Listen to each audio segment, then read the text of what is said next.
we're introduced to him as trying to get into a school by lottery because he goes to just a public school. So he's trying to get in. So they're in this in this gym of a school, and they're doing this lottery thing to see if he can get into, I can't remember the name of the type of school it is, where you have to put your name in by lottery. But anyways, and that's a real thing, you know what I mean? So it's that, and it's this kid who is, you know, who gets these powers by way of his uncle, because his uncle's a thief, in the ultimate version anyway. His uncle's a thief, and he gets these powers, and he's like, you know what? I'm going to be the next Spider-Man, wears something very similar to the Spider-Man costume. And people are like, yo, that's tacky, son.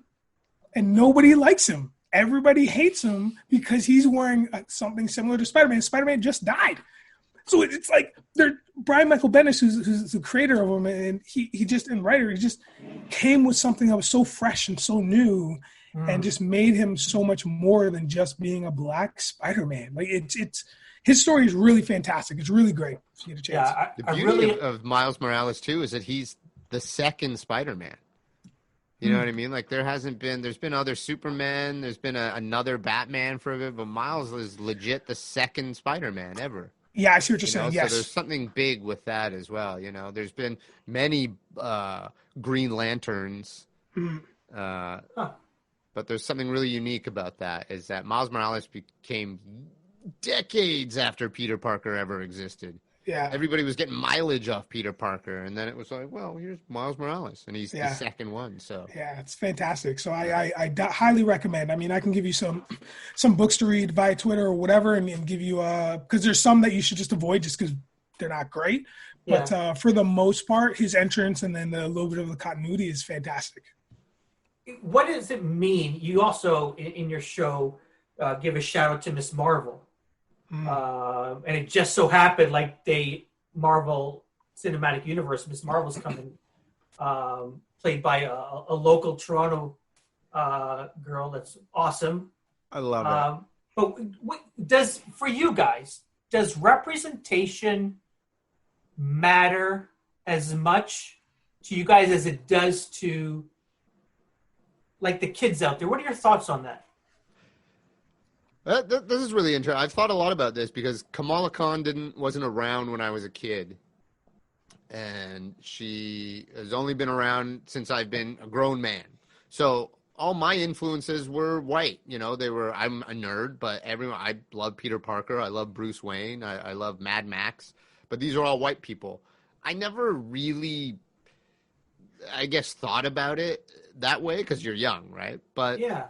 I guess when you're older, there's a lot of retroactivity that goes on when you go, oh, I guess I couldn't fully connect with this character as much as I wanted to, you know.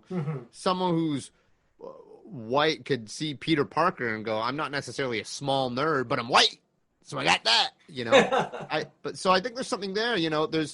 I'm not a young teenage girl, but I know what it's like to say, you know, the morning prayer and the evening prayer and have your dad, you know, go like, you know, I only want the best for you, Kamala. Come on, like, you have to do your studies. Yes. So there's so much there. And the fact that she's Muslim, you know, that's a big thing.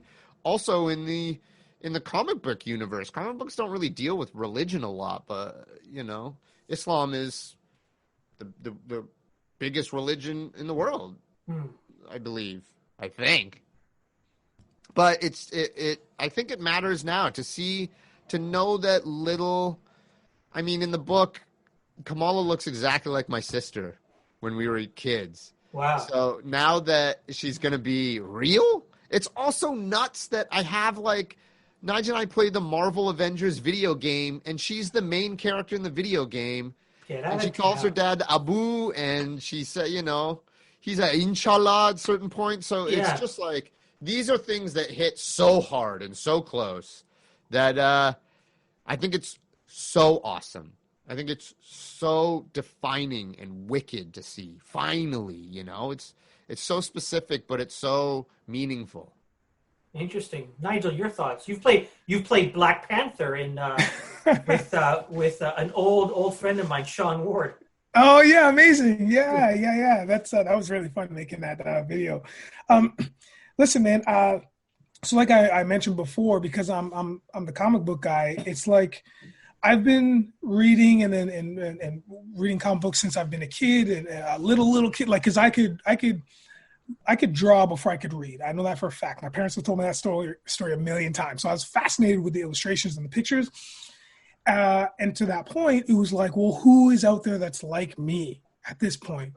So at this point, I mean, there's Black Panther, but at the time, he was so intense. Like, it was just like the character is so deep that I didn't get a good understanding of what he meant and of who he was, fighting with the Fantastic Four. That's how he's introduced, and then with the Avengers. And then I'm finding characters like, in my brain, I'm watching Transformers, and I'm like, Jazz for sure is a black guy, or I'm watching like, you know what I mean, or I'm watching like Thundercats. Listen, Panthro, black oh guy. my goodness, You know that, you know what I mean? 100%. And then we're watching. I'm gonna go even deeper. We're watching Silverhawks. They introduced a character, I believe, in the first season, but he's like way deep in the episodes. That character's name is Hot Wing. And he's a black guy, and his suit is kind of gold. Hot Wing. Listen, my point is that I had to find these other characters, and it felt sometimes it felt, at the time I didn't know the word, but felt tokenized, or felt like they were just kind of put in there. It's like, oh, well, here's the black guy, here's the black person, a person of color. Yeah. So as I'm growing up and getting older, and I'm reading more books, and I'm like, oh, those are still the same characters. There's no real addition to these characters.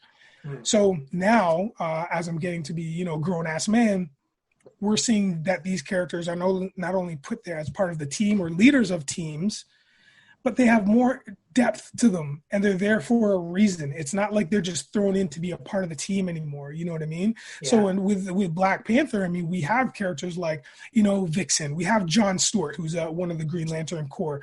Like, we have all these other characters that can support and have had their own titles. So it means a lot to go to the theater or to read a book now that has a character featured, or even Rhodes, Lieutenant Rhodes, the Iron Man. He played War Machine.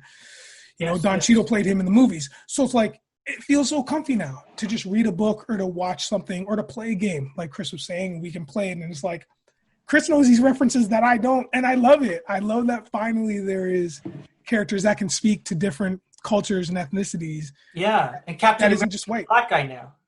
Yeah, so that's Sam Wilson, which is Falcon. Yeah, the Falcon, exactly. That's wild. In the U.S. of today. Yeah, Captain America's a black guy. Well, I mean, the show hasn't come out yet, so we'll see how it goes. But it's not that surprising, man. Yeah, true.